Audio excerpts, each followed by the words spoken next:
Filip Wiśniewski, kłaniam się. 4 lipca 1993 roku, Londyn. Pete Sampras, pokonując rodaka Jima Couriera, po raz pierwszy w karierze triumfuje w wimbledońskim turnieju gry pojedynczej. Tego dnia Amerykanin otworzył wspaniały rozdział wielkoszlemowych występów na trawie, okraszony 7 zwycięstwami turniejowymi i tylko jedną skazą. Rok 1996. Sampras, zwycięzca 3 poprzednich edycji Wimbledonu, był murowanym faworytem do zgarnięcia głównego łupu. Agresywny styl serve and volley idealnie współpracował z szybką wówczas trawą. Amerykanin zgodnie z oczekiwaniami pokonywał kolejne napotkane przeszkody, choć nie obyło się bez drobnych problemów. Rywal z pierwszej rundy, Richie Renneberg, uległ mistrzowi w 4 setach. Mark Philippoussis nie stawiał większego oporu, a Słowak Karol Kuczera, tak jak Renneberg, urwał Samprasowi seta i co istotne, doprowadził do 2 tiebreaków. 4. runda uspokoiła amerykańskich fanów. Lider światowego rankingu w 3 szybkich setach uporał się z Cedriciem Piolinem, nie byle jakim tenisistą francuskim, finalistą US Open z roku 93. Nawiasem mówiąc, w decydującym meczu uległ Samprasowi. 6-4, 6-4, 6-2 i ćwierćfinał.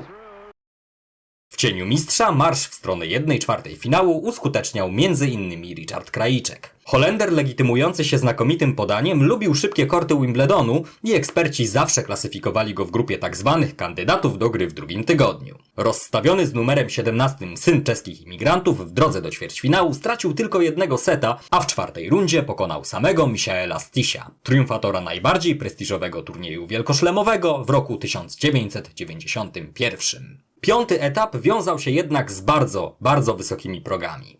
Mecz Krajicek-Sampras stał się faktem. W rozgrywkach seniorskich panowie po raz pierwszy spotkali się w roku 91 w Miami. Wówczas lepszy okazał się reprezentant gospodarzy. Do słynnego pojedynku w Londynie rówieśnicy zagrali ze sobą łącznie 4-krotnie, dzieląc się wygranymi porówno. Zgodnie z oczekiwaniami gra sprowadzała się głównie do zapisywania kolejnych asów, skutecznych volejów oraz efektownych passing shotów.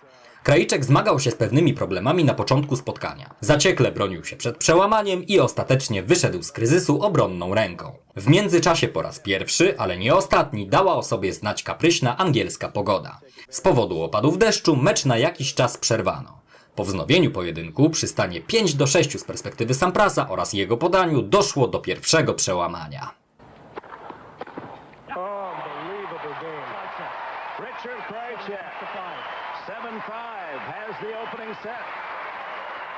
Holender poszedł na całość, fenomenalnie mijając rywala bądź spychając go do defensywy i wykorzystał już pierwszy breakpoint. Stało się. Obrońca tytułu musiał odrabiać straty.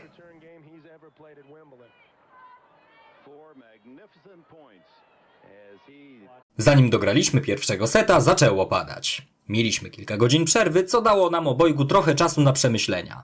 Gdy wróciliśmy na kort, Richard był innym graczem. Zaczął mnie bombardować serwisem i w ten sposób, świadomie bądź nieświadomie, wyrwał mi z rąk potężny atut. Atak po drugim podaniu. Wspominał po latach Sampras.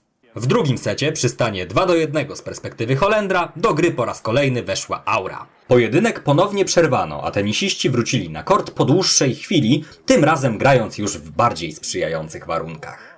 Druga partia przebiegała planowo. Zawodnicy dość pewnie bronili własnych gemów serwisowych, ale przy stanie 5-5 i podaniu Krajiczka zrobiło się naprawdę gorąco.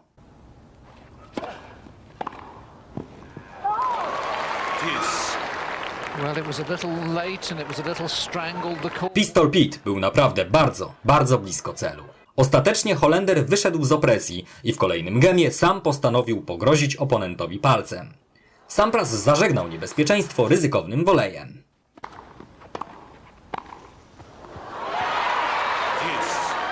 Mimo usilnych prób przełamania z jednej i drugiej strony, panowie spotkali się w tiebreaku.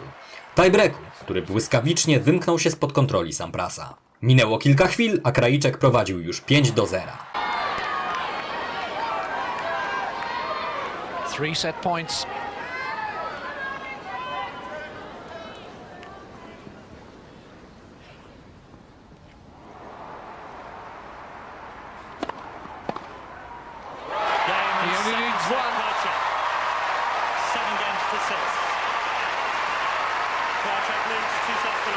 Amerykanin starał się rozpaczliwie odrabiać straty, ale było zdecydowanie za późno.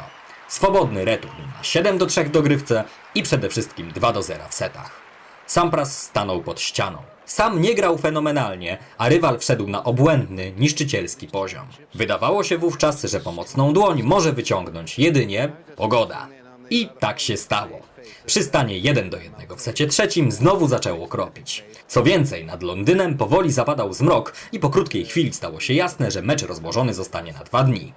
Patrząc czysto teoretycznie, dla Kraiczka była to kiepska informacja.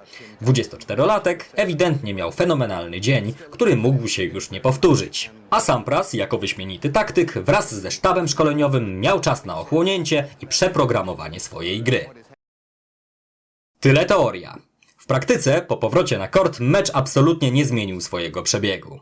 Sampras wyglądał na człowieka pozbawionego wiary we własne możliwości, do czego sam zresztą się przyznał. W 7. gemie Kraiczek przełamał trzykrotnego wówczas mistrza Wimbledonu i wbiegł na ostatnią prostą prowadzącą do półfinału.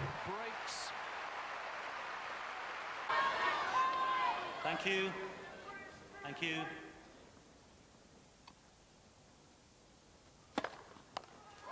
The champion is out. Amerykanin nie postawił większego oporu. 7-5, 7-6, 6-4. Holender trafił do tenisowego raju.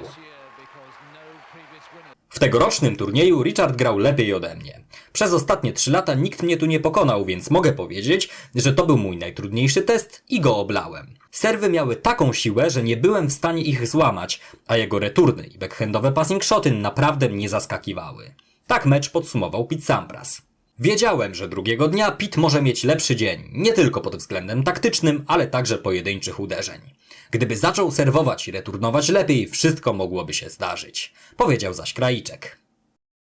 Niespodziewana porażka sprawiła, że Pete Sampras nie odniósł 26. wimbledońskiego zwycięstwa z rzędu, a przede wszystkim utracił status człowieka nie do pokonania na londyńskim trawniku. Rok później Amerykanin wrócił na zwycięską ścieżkę, rozpoczynając kolejną niewiarygodną passę sukcesów wimbledońskich.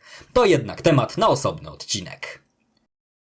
Rozstawiony z numerem 17 Holender do końca turnieju nie obniżył poziomu gry, co poskutkowało zwycięstwami kolejno z Jasonem Stoltenbergiem oraz Maliwajem Washingtonem, a w konsekwencji zwycięstwem w Wimbledonie.